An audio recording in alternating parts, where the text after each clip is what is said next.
ভাসানী সাহেব বলেছিলেন, পিন্ডির জিঞ্জির ভেঙেছি দিল্লির দাসত্ব করার জন্য নয়।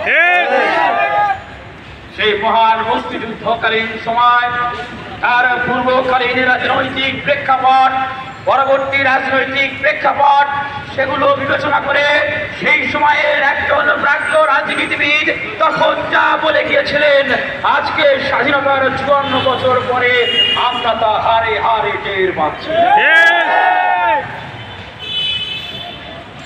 আমরা ২০১৮ সাল থেকে যখন এই প্রতিবাদী তরুণদের কোটা সংস্কার আন্দোলনের মাধ্যমে জন্ম, ঢাকা বিশ্ববিদ্যালয় বাংলাদেশের সর্বোচ্চ মেধাবী শিক্ষার্থীদের ভোটে নির্বাচিত হয়ে ঢাকা বিশ্ববিদ্যালয় যখন এই তরুণরা প্রতিবাদ মুখর, তখনই আমরা বিশ্ববিদ্যালয় থেকে মিছিল করেছিলাম, দিল্লি না ঢাকা, দিল্লি না ঢাকা, দিল্লি না ঢাকা, দিল্লি না ঢাকা। এক সময় যে দেশের বঞ্চিত নির্যাতিত স্বাধীনতা কামী মানুষেরা মিছিল করতেন, পিন্ডি না ঢাকা, এখন এদেশের তরুণ প্রতিবাদী যুবকেরা, রাজনৈতিক সচেতন যুবকেরা, তারা স্লোগানে স্লোগানে মুখরিত করে প্রতিবাদ করে দিল্লি না ঢাকা। সংগ্রামী উপস্থিতি, লেন্দুক দর্জি, যিনি সিকিমকে ভারতের হাতে তুলে দিয়েছেন লোভ লালসার কারণে, এখন তিনি আফসোস করেন, এক সময় আমি ভারত গেলে আমার জন্য লাল গালিচা বিছিয়ে দেওয়া হবে, আর এখন আমি ভারতে গেলে আমি দ্বিতীয় সারির নেতাদের সাথে সাক্ষাৎ করতেও আমার কয়েক মাস লেগে যায়। আমাদের এদেশের প্রধানমন্ত্রী যখন ভারতে গেলেন, আমরা দেখলাম ভারতের কিছু জাতীয় গণমাধ্যমে তাকে অ্যাড্রেস করা হলো, কি মন্ত্রী, কি মন্ত্রী। ওই হয় না যে কারো মেয়েকে কারো ছেলের সাথে বিয়ে দিবে, তো বাসায় গেলে আগেই বলে, কি বলে, বৌমা। বিয়ের আগেই কি বলে, বৌমা। তো কি হতে যাচ্ছে সেটা কি বুঝতে পারছেন? আমরা কারো বৌমা হতে চাই না। সংগ্রামী উপস্থিতি, এই যে আমার দেশের নদীমাতৃক বাংলাদেশ, এদেশের মানুষের জীবন জীবিকা যার উপর নির্ভর করে, যদিও আসলে এই দুর্নীতিবাজদের জীবন জীবিকা এর উপর নির্ভর করে না। এদেশের ৯৭% দুঃখী দরিদ্র মানুষের জীবন জীবিকা যেই নদীর উপর নির্ভর করে, তাদের কৃষি যে পানির উপর নির্ভর করে, সেই উত্তরবঙ্গের তিস্তা নদী ২০১১ সালের চুক্তি হলেও সেটি বাস্তবায়ন হয় না। অথচ গজলডোবায় তারা আবার খাল খুঁজছে, যেটুকু পানীয় চুয়ে চুয়ে আসে সেটুকু পানীয় যেন আর না আসে। আপনি তো সবই দিয়ে দিলেন, কিন্তু কিছুই তো পেলেন না। করিডোর দিলেন, ট্রানজিট দিলেন, বন্দরগুলো দিয়ে দিলেন, ব্যবসাগুলো দিয়ে দিলেন এদেশে, বিনিময়ে আমরা কি পেলাম, কি পেয়েছি? ভুটান, নেপাল, বাংলাদেশ থেকে সেই যে চিকেন নেক দিয়ে যদি আমাদের যাওয়ার সুযোগ দেওয়া হতো, তাহলে আমরা ভুটান, নেপালে যেতে পারতাম। তাদের সাথে আমাদের বাণিজ্যিক কূটনৈতিক সম্পর্ক, আমাদের অর্থনৈতিক সম্পর্কের অগ্রগতি হতো। কিন্তু সেই চিকেন নেক দিয়ে তারা আমাদেরকে তো যাওয়ার সুযোগ দিচ্ছেই না, বরং তারাও তাদের যে ভারতের পূর্ব উত্তর সংযোগ, সেই সংযোগটি তারা সেদিক দিয়ে অনিরাপদ মনে করে। তারা এখন বাংলাদেশের বুক ভেদ করে রেল লাইন নিয়ে যাবে, ভুটানের দিক দিয়ে রেল লাইন নিয়ে যাবে। আরে ভাই, আমাদের এই দেশের আমরা যারা রাজনৈতিক সচেতন ব্যক্তি আছি, এই দেশের মানুষ আমরা যারা আছি, আমাদের এই বিষয়টি নিয়ে কথা বলা উচিত। যেখানে ভারত তার নিজের ভূমি শিলিগুড়ি যে করিডোর, সেটি দিয়ে তারা পূর্ব থেকে উত্তরে যাচ্ছে না, তারা ভাবছে তাদের নিরাপত্তার সংকট, নিজেদের ভূখণ্ডের উপর দিয়ে যেতে ভয় পাচ্ছে। সেখানে আমরা আমাদের কলিজা ছিঁড়ে দিচ্ছি যে যাও, আমার কলিজার ভিতর দিয়ে তুমি তোমার যাতায়াত পথ নিয়ে যাও। এটি আসলে কখন হতে পারে এরকম একটি পরিস্থিতি? যখন কারো কোনো উপায় থাকে না। আমরা এদেশে 18 কোটি মানুষ এখন জানি এই সরকার তারা ক্ষমতায় থাকার জন্য এখানেও কাজ নেই, যা তারা করছে না। আমি একটি গল্পের মাধ্যমে বলতে চাই, আপনারা এখনো টিভি সিনেমায় দেখবেন যে আগের যে সিনেমাগুলো দেখায়, যে ওই যে আপনার সমুদ্রে মাছ মারতে যায় অথবা ফসল ফলায়, ধান চাষ করে, তারা ওই যারা মহাজনরা টাকা দিত, ওই জমির দলিল নিয়ে টিপসই দিয়ে তাদেরকে টাকা দিত, এবং একটা পর্যায়ে সেই টাকার সুদ তো শোধ করতে পারতেছে না। বলতো তোমার বউয়ের বালা আইনা দাও, দিত।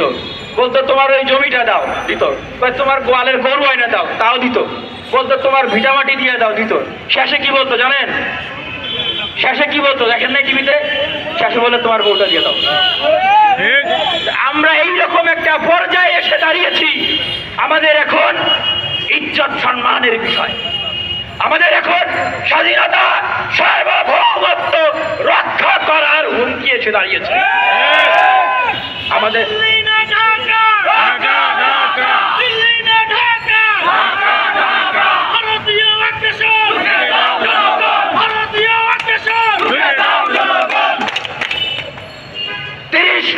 শহীদের তাজা রক্তের বিনিময়ে যেই বাংলাদেশ স্বাধীন হয়েছে, বাংলাদেশ ছাত্র অধিকার পরিষদ আজকে সারা বাংলাদেশের মানুষের উদ্দেশ্যে ঘোষণা দিচ্ছে, আবারও যদি বুকে তাজা রক্ত ঢেলে দিতে হয় আমরা ঢেলে দিব।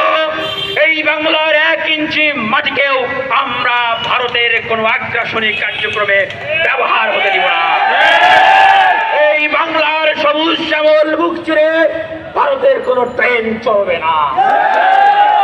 আমাদের বন্ধুত্ব আছে বন্ধুত্বের জায়গায়, সুষম ন্যায্যতার জায়গায়।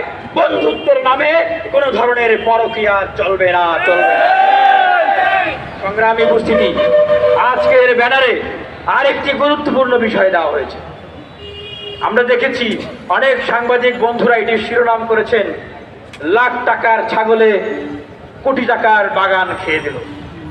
আমরা দেখছি যে বাংলাদেশে এখন কিয়ামত শুরু হয়ে গেছে। আমরা হাদিস কোরআনে পড়েছি যে যখন কিয়ামত আসবে, কিয়ামতের দিন সেই সংকটাপন্ন বিপর্যস্ত মহাদুর্যোগের সময় পিতা তার সন্তানকে চিনবেন না, সন্তান তার মাতাকে চিনবেন না। এখন আমরা দেখছি বাংলাদেশে এই দুর্নীতিবাজদের, এই সরকারে যাদেরকে দিয়ে এই বাংলাদেশটাকে অবৈধভাবে নিয়ন্ত্রণ করেছেন, এই সরকারের পালের হাতি ঘোড়া যারা ছিল তাদের এখন কিয়ামত শুরু হয়ে গেছে। তারা এখন তাদের সন্তানকে চিনে না। আবার দেখি যে মেয়ে কানাডা থেকে ভয়েস রেকর্ড দেয়, পত্রপত্রিকায় টেলিভিশনে আসে, মেয়ে নাকি তার বাবাকে চেনে না। এই যে কিয়ামত শুরু হয়ে গেছে, পাশার দান কিন্তু পাল্টে গেছে।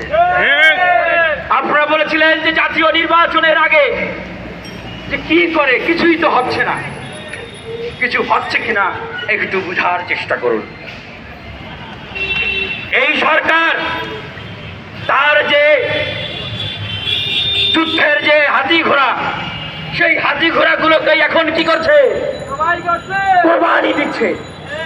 তাহলে বাকি যারা রয়েছে তাদেরও শিক্ষা হওয়া উচিত, শিক্ষা হওয়া উচিত। এই দেশের গরিব দুঃখী মানুষের টাকা মাইরা খাবেন, সেই টাকা আপনি হজম করতে পারবেন না। সেই টাকা আপনার পেটে থাকলে আপনার বউ আপনাকে চিনবে না, আপনার ছেলে আপনাকে চিনবে না, আপনি আপনার মেয়েকে চিনবেন না। তার মানে কোথায় গিয়ে জানাচ্ছে আপনাদের কিয়ামত শুরু হয়ে গেছে এই বাংলাদেশে। সবাই সাবধান, সাবধান।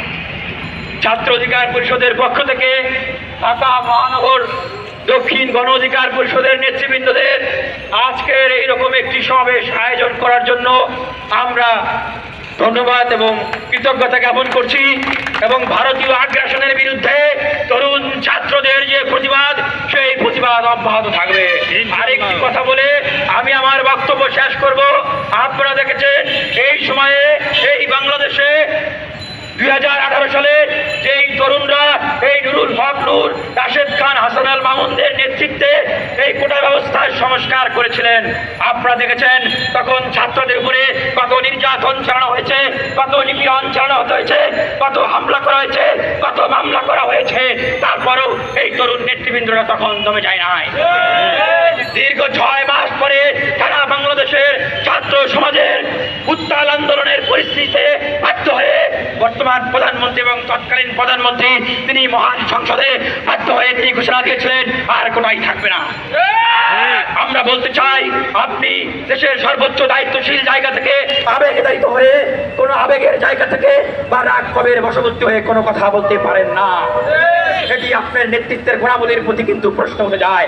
আজকে যখন আবারও হাইকোর্টের ঘাড়ে বন্দুক রেখে সেই কোটা ফিরিয়ে দেওয়ার জন্য পায়তারা করা হচ্ছে, আমরা সুস্পষ্টভাবে বুঝতে পারছি ছাত্র সমাজের কাছে সেই 18 সালে আপনারা প্রহসন করেছিলেন। আজকে আপনারা দেখবেন ঢাকা বিশ্ববিদ্যালয়, রাজশাহী বিশ্ববিদ্যালয়, চট্টগ্রাম বিশ্ববিদ্যালয়, জাহাঙ্গীরনগর বিশ্ববিদ্যালয় সহ ঢাকা সহ সারা বাংলাদেশের প্রত্যেকটি শিক্ষা প্রতিষ্ঠানে প্রতিবাদী ছাত্ররা তাদের অধিকার প্রতিষ্ঠার জন্য বৈষম্যমুক্ত একটি মেধাবী বাংলাদেশ গঠন করার জন্য আবার কিন্তু তারা গর্জে উঠেছে। আজকের এই সমাবেশ থেকে এটিয়ে বলতে চাই, আপনারা যদি হয়ে থাকেন বিশ্ববিদ্যালয়ের শিক্ষার্থীদেরকে আপনারা খেপিয়ে দিয়ে আপনারা আপনাদের মস্তদে থাকবেন, তাহলে শুনে রাখুন ওটা তো বাতিল হবেই। এবারের আন্দোলন এতটা শক্তিশালী আন্দোলন, এতটা প্রতিবাদী আন্দোলন, ঐক্যবদ্ধ আন্দোলন হবে, আপনাদের কিন্তু গতিও বাতিল হয়ে যেতে পারে। ধন্যবাদ সবাইকে।